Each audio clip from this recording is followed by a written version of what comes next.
আজ হচ্ছে 21শে মার্চ, মানে হচ্ছে খুশির ঈদের দিন। আমার এক অফিস কলিগ রূপাদি, তোমরা সবাই চেনো, আগেও দেখেছো আমাদের অফিসে অনেকবার কাজ করতে, বা আগের বছর যারা ঈদের ভিডিও দেখেছো তারা দেখেছো যে আমরা ওদের বাড়িতে কিন্তু ঈদে গেছিলাম, নেমন্ত্রণ ছিল খেতে। তো এই বছর আমার ওদের বাড়িতে নেমন্ত্রণ আছে। তো এটা হচ্ছে আমার ফুল আউটলুকটা। এখন বাজে ওই দুপুর 2টো মতো।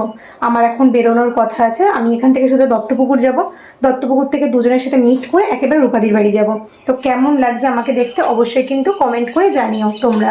আর এই জামাটা পরে অলরেডি ভাইফোঁটার দিন আমি একটা ফটো বা ভিডিও পোস্ট করেছিলাম, তো দেখেছো তোমরা অলরেডি। তো কেমন লাগছে জানিও।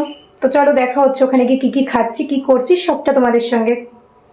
3টের মধ্যে আমার দত্তপুকুর বা রূপাদির বাড়ি পৌঁছানোর কথা ছিল। সেই কথা মতো আমি একদম দুপুর 2টো নাগাদ বেরিয়ে পড়েছিলাম বাড়ি থেকে, আমি আমার পক্ষীরাজকে নিয়ে।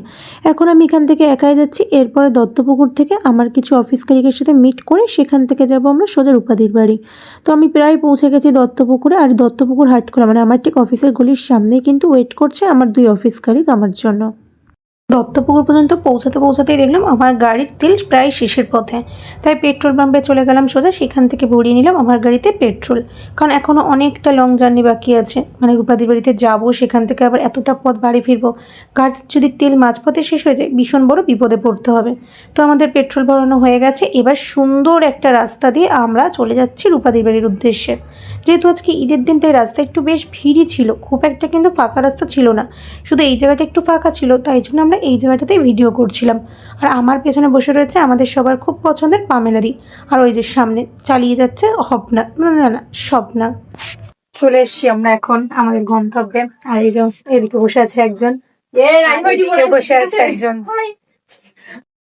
এনাদেরও কিন্তু আসার কথা ছিল 3টের সময়, কিন্তু ওই যে একসাথে দুজন থাকলে আর টাইমের এদের হুঁশ থাকে না, ঠিক লেট করেছে। আমরা কিন্তু টাইম মতোই চলে এসেছিলাম, আর এনারা আমরা আসার বেশ কিছুক্ষণ পরে এসছে। ঠিক আজ থেকে 1 বছর আগে ঈদের দিন যখন রূপাদির বাড়িতে এসেছিলাম তখন কিন্তু আমরা সবাই এসেছিলাম বাসে, অটোয় করে। কিন্তু এই বছর ব্যাপারটা একদমই অন্যরকম। এই বছর মোটামুটি সবার কাছে আমাদের 2 হুইলার আছে, তাই আমরা কিন্তু এই বছর সবাই দেখো যে যার পার্সোনাল গাড়ি করে এসেছি। আমরা এসে কিছুক্ষণ বসার মধ্যেই কিন্তু রূপাদি আমাদের জন্য নিয়ে চলে এসেছে ঈদের সবথেকে মেন ডিশ মানে সিমাই। তার সাথে সাথেই চলে এসেছে দেখো এখানে পায়েস। যদিও মিষ্টি খেতে আমার খুব একটা পছন্দ নেই, তাই আমরা সকলেই বলেছি যে আমাদের জন্য 1 প্লেট করে লাগবে না, আমরা একটা প্লেট থেকে সবাই শেয়ার করে খেয়ে নেব। চলে এসেছে আমাদের সাথে সিমাই, চলো এটা টেস্ট করে দেখি। ভীষণ ভালো হয়েছে, কিন্তু আমার এই ঝোল সিমাইয়ের থেকে শুকনো সিমাইটা খেতে বেশি ভালো লাগে। এবার পায়েস টেস্ট করার পালা। এখন পুরো দমে একদম বাসাই করছে। আপনার কাজও আমি খেয়ে নিচ্ছি। রেস্টে নিতে পারো, পরে টেস্ট ভালো হয়েছে। এটা মিষ্টি অল্প খাবো।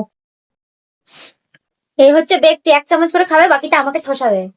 আমি ক্যামেরা ধরে দিলাম।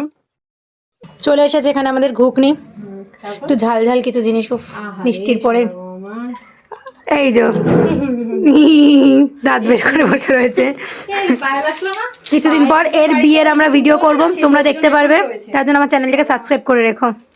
বিয়ে, অন্নপ্রাশন, গায়ে হলুদ সবকিছু ভিডিও আসতে চলেছে। ঘুগনি খেতেও আমার খুব একটা ভালো লাগে না, তবে মিষ্টির থেকে ঘুগনি খাওয়া বেটার। আর ঘুগনির ওপর যদি এরকম একটু পেঁয়াজ কুচি, কাঁচা লঙ্কা কুচি, শসা কুচি আর একটু ঝুড়ি ভাজা দিয়ে খাওয়া যায় তাহলে তো কোনো কথাই হবে না। এবার পেয়ে গেছি গরম গরম ঝাল ঝাল ঘুগনি। চলো ঘুগনি শিল্পে নেক্সট পদক্ষেপ।